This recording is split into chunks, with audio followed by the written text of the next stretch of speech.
Started. All right, well, good afternoon again, or good morning to you.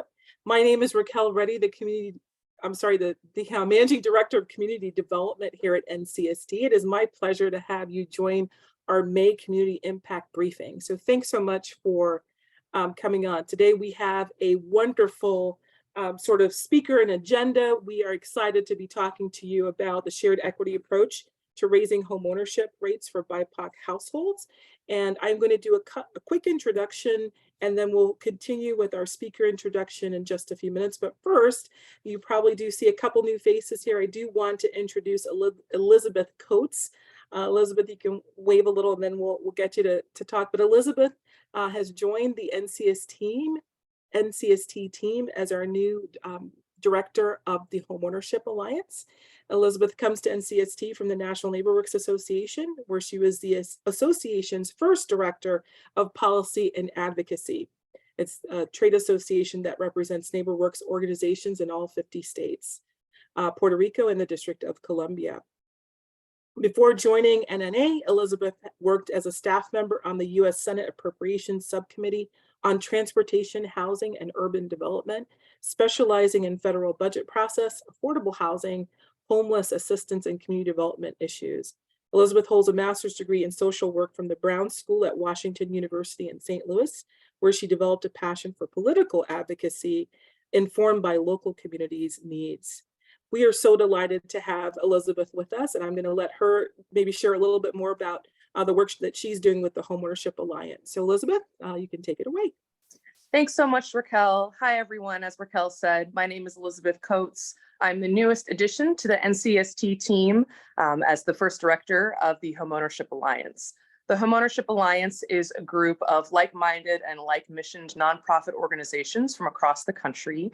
Every single one of our members has a proficiency in providing affordable homeownership and is dedicated to expanding that work by way of federal advocacy. So my job is simply to make sure that the work that they do can continue to be supported on the federal level and raising their concerns and their suggestions to the halls of Congress and to the administration.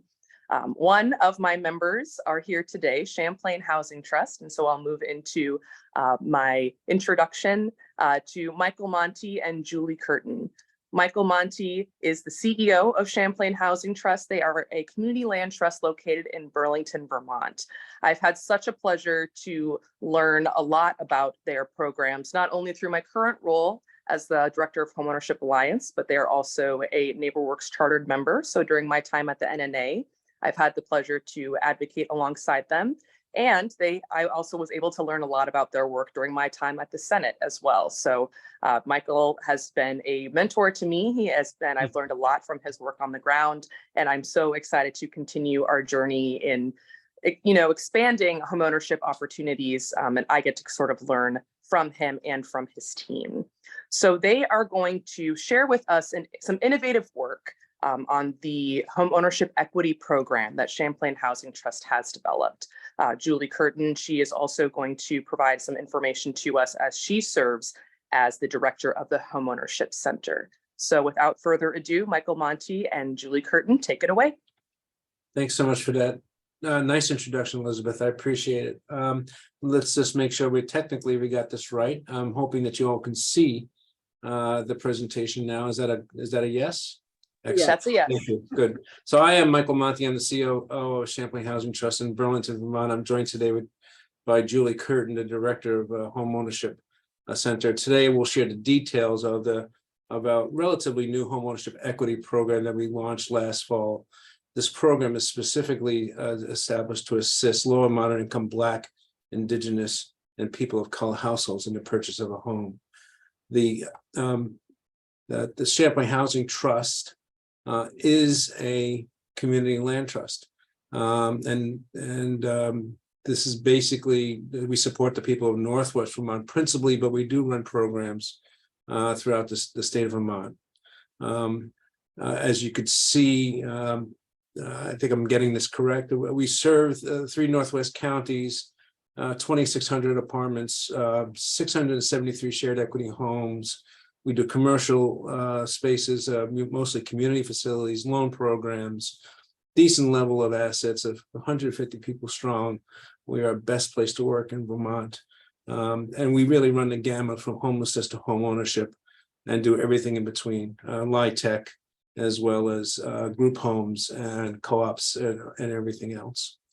The Homeownership Equity Program itself began in the fall of 2020 when we received a grant from the New England Federal Credit Union, an amount of $1 million a year for a 3-year period. The purpose of the grant is to encourage and enhance homeownership to help Black, Indigenous, and people of color, BIPOC, become homeowners through CHT's signature shared equity program. With this grant, we've developed a suite of initiatives and financing options to help people of color to become homeowners. One such assistance is our down payment assistance loan program, in which we'll get into more detail.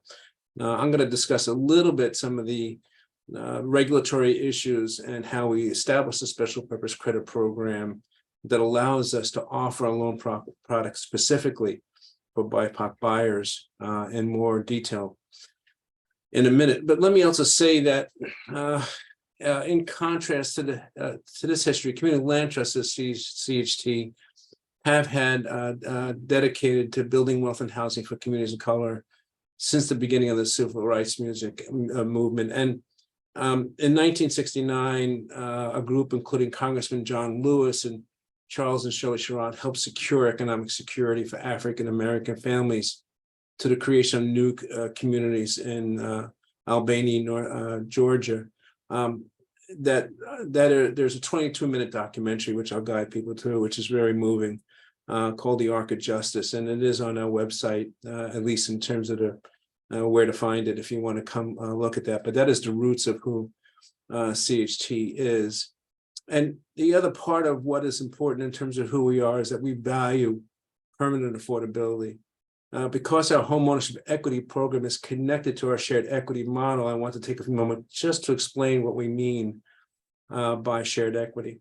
So the purpose of shared equity is to provide homeownership and wealth building opportunities for low-income Vermonters.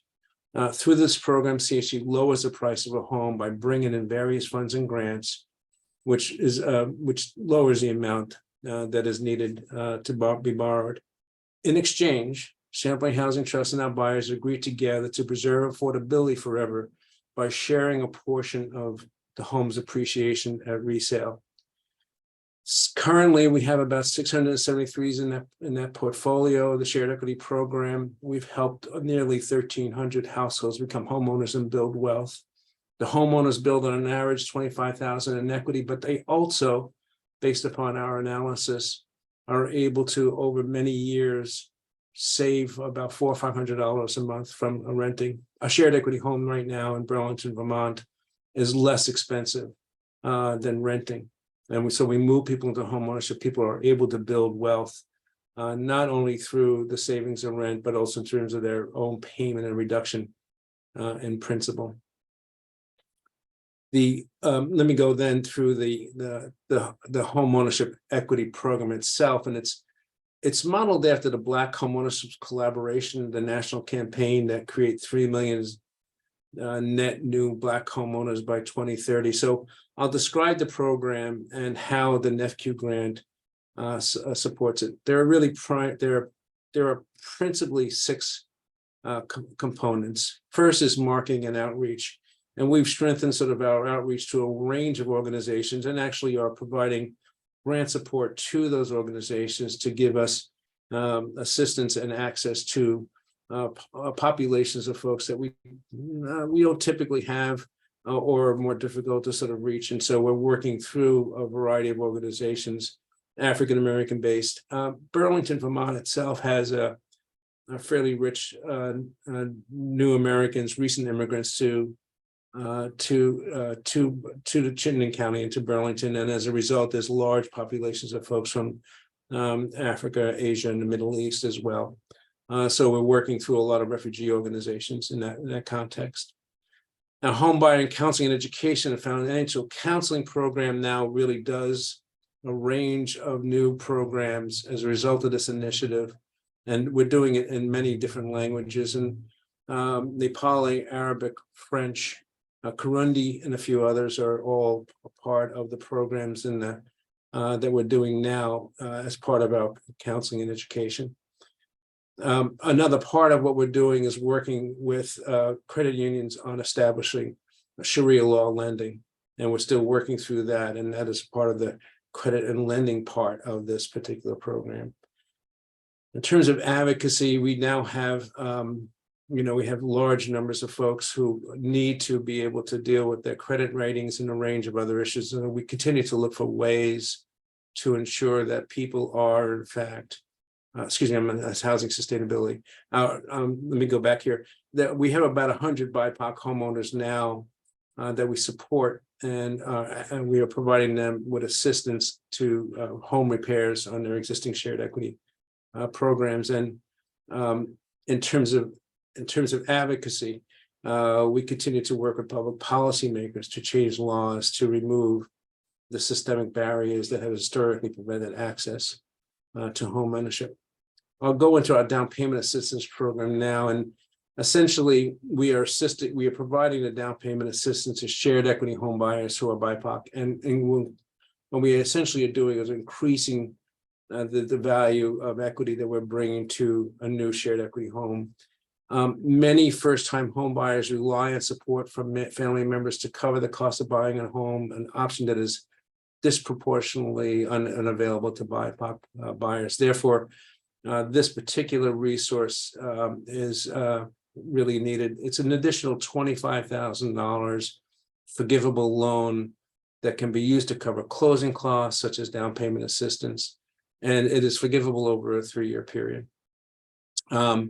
We have designed the down payment assistance program as a special purpose credit program that specifically provides loans to BIPOC shared equity buyers. So we've gone through the process of that, working through the HUD legal opinion that was created in 2021 that spurred, I think, a lot more special purpose credit programs around the country. Given the newness of this, however, our board thought very carefully about whether to create a program specifically for BIPOC households, or whether we should use the criteria of simply first-time home buyers. So we considered targeting loans to borrowers based on criteria other than race, using such proxies as first generation. And really, we got to the notion that really what we really needed to do is address the long-standing results of housing discrimination and be very specific about targeting and working with BIPOC buyers. Once we designed the program, we worked with our legal counsel to consult with the state agencies that oversee the state of Vermont's housing and lending anti-discrimination laws. We received a response from the Financial Regulation Department of the state of Vermont that our program, as an SPCP, does not violate state law. That gave our board, the go ahead to move forward. Here's how it works. The product is a loan product up to $25,000 for qualifying households. Again, Black, Indigenous, and people of color households. The loan balance is reduced over 3 years, meaning that if the home buyer stays in their home for 3 years, they will not have to repay any of the loan. It is essentially very quick and instant equity. The loan is interest-free and can be used to pay for closing costs or as additional down payment. Again, this helps the home buyer build the equity they need. To be eligible a down payment assistance loan, the home buyer must meet the following criteria: purchase a shared equity home, make no more than 100% of area median income, which is also the maximum income allowed to qualify for our program. Be a first-time home buyer, meaning no ownership within the prior 3 years, and at least one of the prospective property owners must identify as BIPOC. Since launching the program in June 2022, we have been asked whether we would consider offering this program statewide.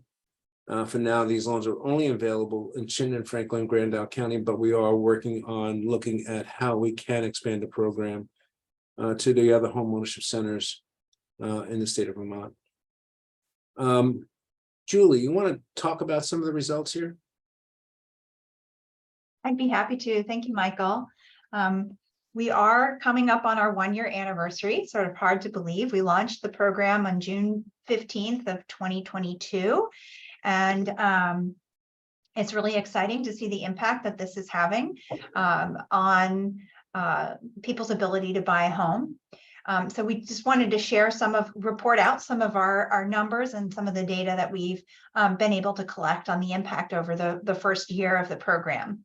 And truly, I think that the down payment assistance product is increasing BIPOC homeownership among our shared equity buyers. So we've had 13 people participate in the program, and that represents about half of our buyers since we launched. So we've had just under 30 resales of homes that have come up for sale.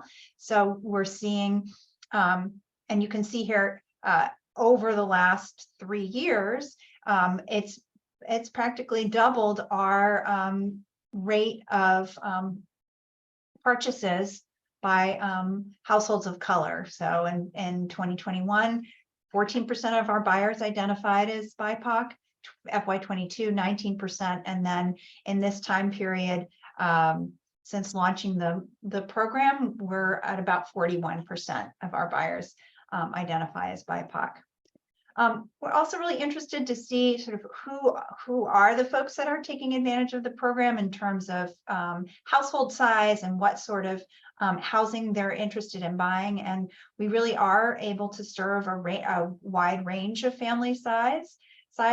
And so generally these are multiple person households who are using this down payment assistance. Our average household size is 3, but we've had a household as large as 6 purchase using the down payment assistance.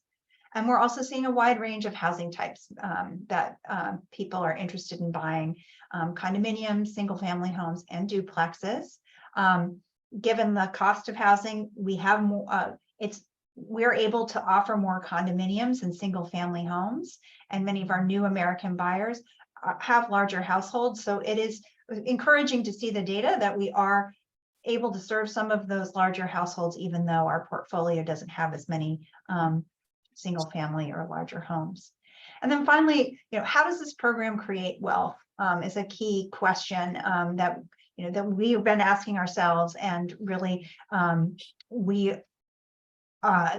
because households of color have been excluded from homeownership for so many years, and homeownership is such an important way for households to generate wealth in our country, we really wanted to take a look at how are our buyers able to build wealth through our program. And so this is just one way of looking at it, where you're seeing if one of our homes were to sell on the market, it would be almost $350,000.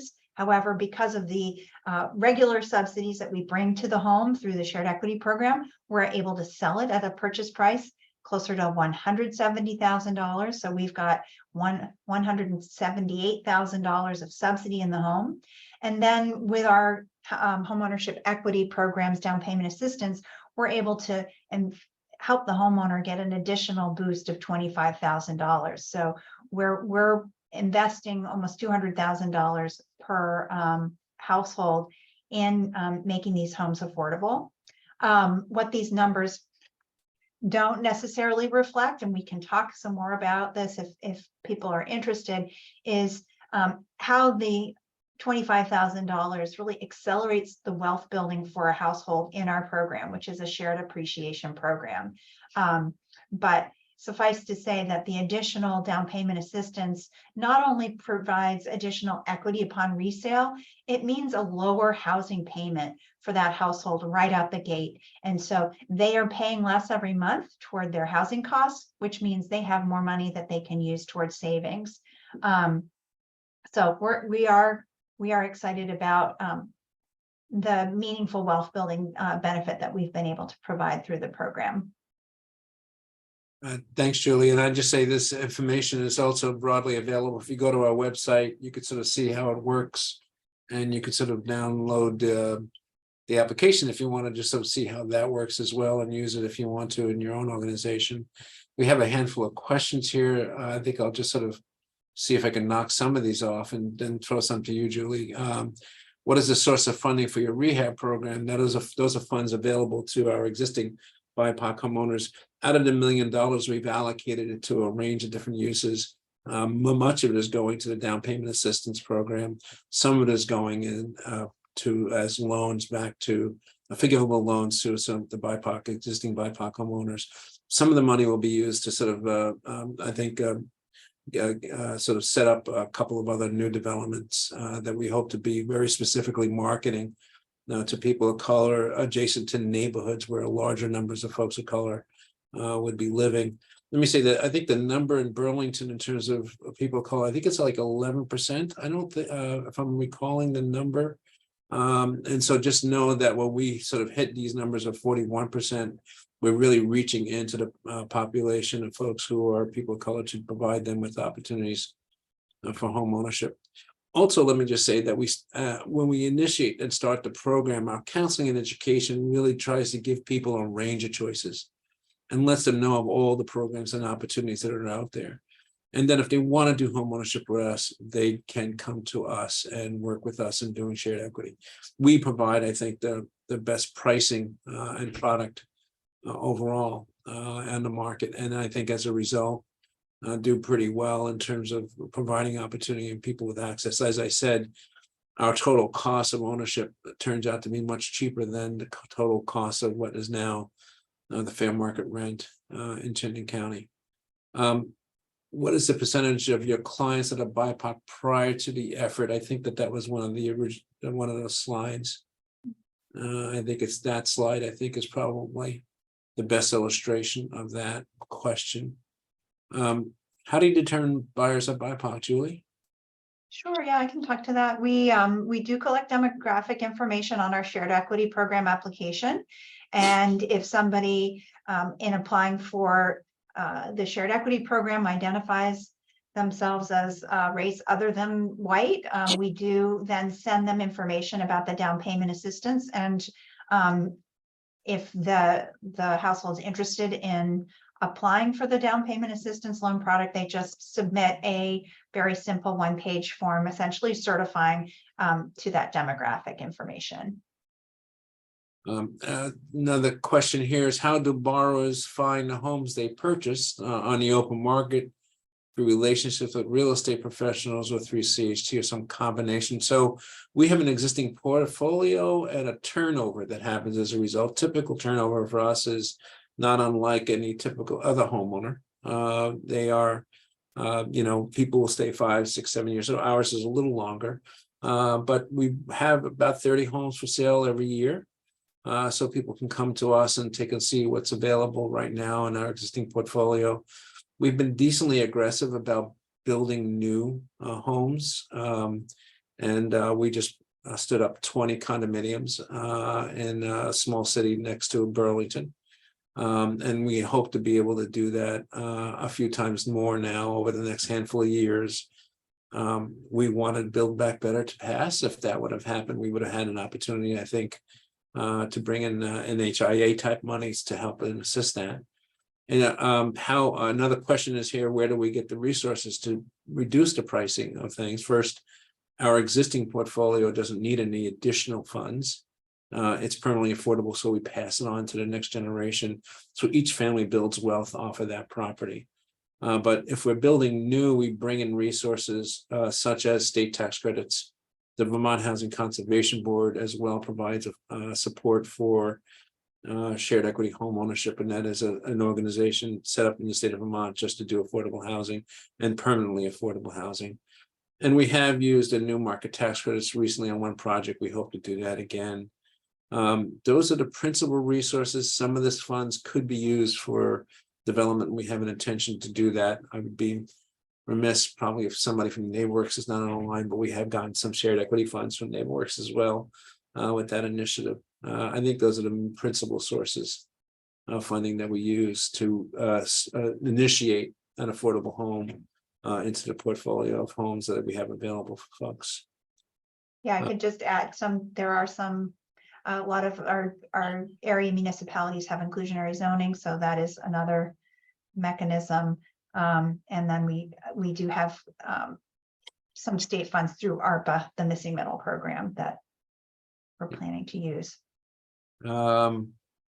So I think I've answered these. How do you reduce the purchase price? I think we've answered how do you fund the initial equity investment that reduces the original purchase price, and what is the source of the $178,000 subsidy per home?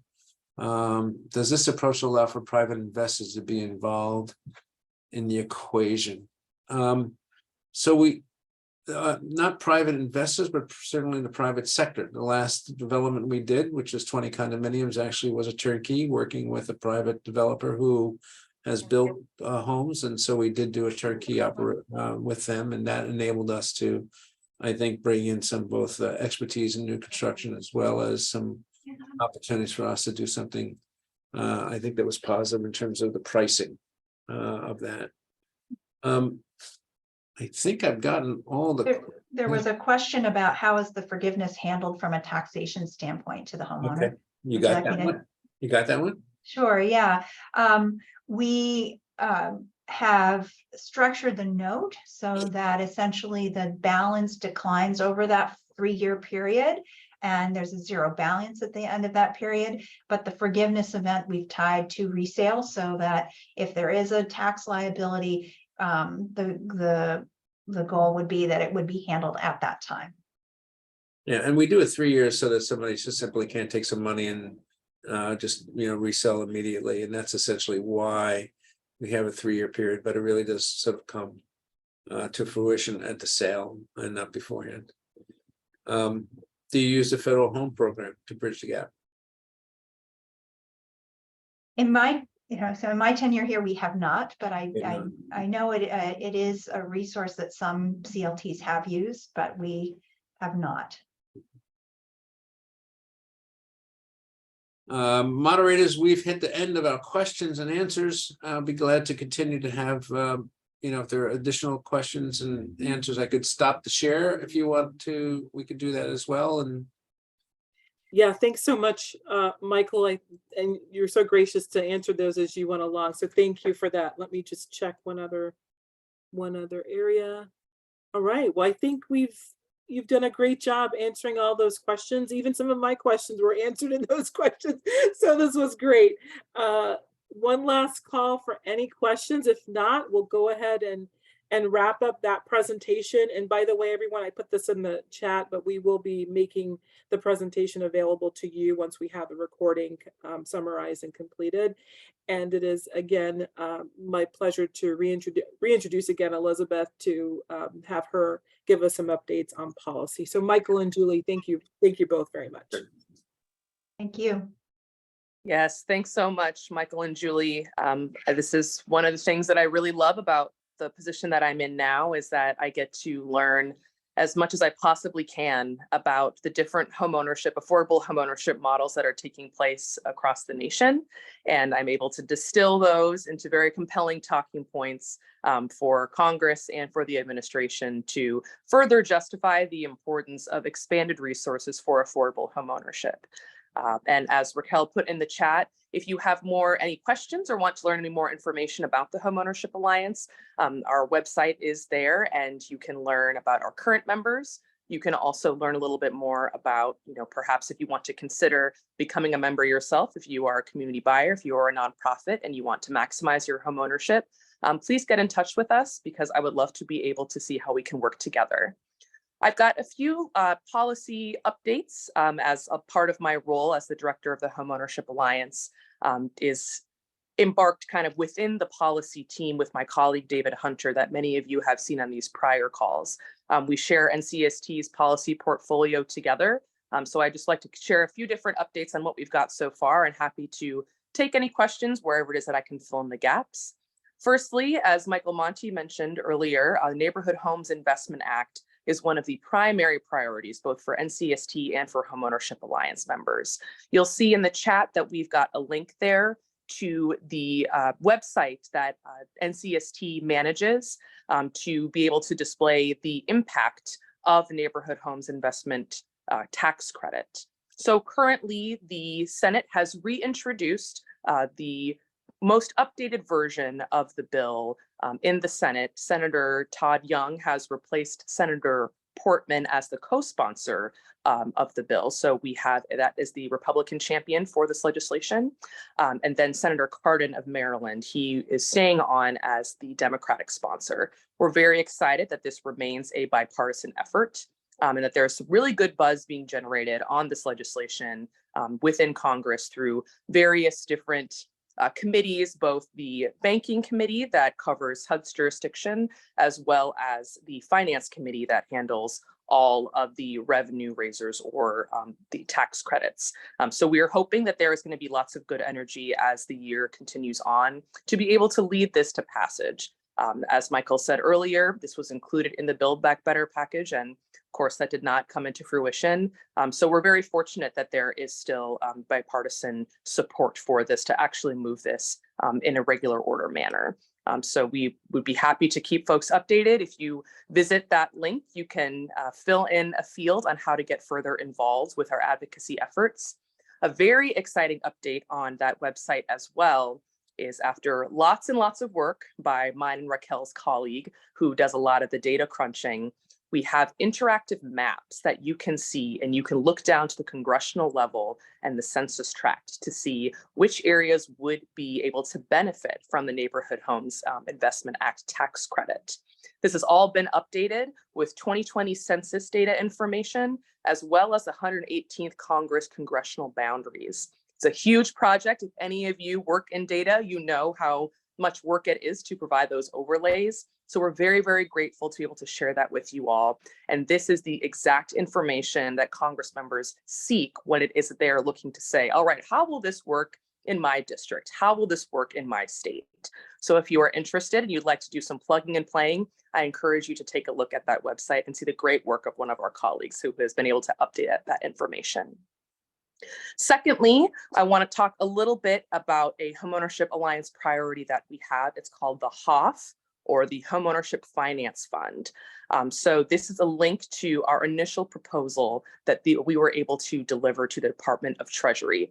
Thanks so much to the insight and support of many Homeownership Alliance members that have helped us make the case for an additional set aside under the CDFI Financial Assistance Fund to be able to better target these resources for homeownership financing. The reason why I raised this for this particular call is, if we have any CDFIs that are on the call, perhaps you have responded to the Department of Treasury's request for information that they released, or rather that the deadline took place end of last week. They wanted to hear kind of any qualms or suggestions on how it is the CDFI financial assistance and technical assistance programs can be improved. The Homeownership Alliance used that as an opportunity to reiterate our support for the HOF. Again, because we were hoping that that would kind of be nestled into the financial assistance program. So please feel free to take a look at that proposal there. That's also on the Homeownership Alliance website. We also have some great success in using our Homeownership Alliance members to energize their own members of Congress to include that in the appropriations request for fiscal year 2024. And lastly, I'll just want to discuss a new opportunity to be able to learn a bit more about what FHFA is doing with these different mortgage rates and pricing limitations. So the FHFA has also released an RFI on the Enterprise's single family pricing framework. As some of you may have been aware, even if you're not paying attention, you probably have seen lots of different press pinging all over the place on what it is that FHFA did or did not do on how to adjust those loan level prices. There's enough misinformation, I'll be honest, to go around on how it is that FHFA came to that determination. I'm not faulting FHFA in any way, shape, or form. It is simply the way that the media will sometimes take a hold of a very, very complicated mortgage mechanism and, dispel some unfounded, perhaps opinion-based statements that could perhaps warp the intention of the agency. However, it is of the perception of NCST and the Homeownership Alliance that we really do take a look at what the actual changes are and in what ways they can be improved. So we're very, very happy to have the opportunity to respond to FHFA. You will see as you look in the link that the date for that RFI response, I believe, is sometime in mid-August. So Mike and the rest of my members will receive lots of emails to solicit feedback on how it is that that pricing structure can be best fit and best targeted to ensure that underserved populations and communities are not left out of a potential new pricing structure. And again, as you all see in the chat, my contact information is there. Please reach out to me if you have any questions on the Homeownership Alliance. We're actively recruiting and looking to grow. I want to add to the great group that I have, just as you all heard from the great work that Champlain Housing Trust is able to do. Tell me about what you're doing. Tell me about what is working well. Tell me about what you would like to kind of see improved, and let's determine what ways that we can coalesce together and really increase the scope and reach of affordable homeownership in our country. Happy to take questions if there's any. Yeah, I'll just double check on the chat or the Q&A, but thank you so much for those updates. Elizabeth, I know that once a month we can at least provide the latest that we know, and sometimes that's very, very helpful for folks. So we appreciate you providing that. So everybody, open up those links, save them, especially go into the Neighborhood Homes Investment Act. It's a great way to see what how your local area would fit into that new single family tax credit. Hopefully that will be getting passed. Just wanted to also mention for those of you that join us all the time, our next community impact briefing call will be taking place on June the 21st. Be on the lookout for some information on our speaker and topic very soon on that. So we have a little bit of time here. If there are no other questions, then we can end a little bit early and give folks some time back, but I'm going to do a quick round of the Q&A. And thank you. In our chat, and I think we are good. All right. Well, again, thanks to Michael and Julie so much for Champlain Housing Trust with your presentation. Thanks, Elizabeth, for updating us and keeping us on the know for all things policy related. And for everyone else, thanks for joining the call today. We will be providing copies of the presentation and the video recording for your convenience. And if you have any questions in the meantime, please feel free to reach out to us. Have a great rest of the afternoon. Oh, Thanks, everyone. There's one more question. I'm sorry. Sure. One question just came in. Let's see. Ours for Terrence Green. In the Neighborhood Homes Investment Act document, it mentioned several cities on the last page. Is that Springfield, Ohio, Massachusetts, or Illinois? That is a great question. So the keepers of all things website related are not on the call with us today, but feel free to type that question to me in an email, and I'll make sure that we get you connected with the right folks to better clarify how it is that is disseminated and the specificities of those cities. Excellent. Thanks for that, Elizabeth. And I have saved the question as well. Perfect. All right. Glad we got that one. Oh, hang on. We have time. Okay. Thank you, Terrence. Yep. All right. Well, thanks again, everyone. Have a great rest of your day, and we will see you again next month on the 21st. Thank you. Thank you.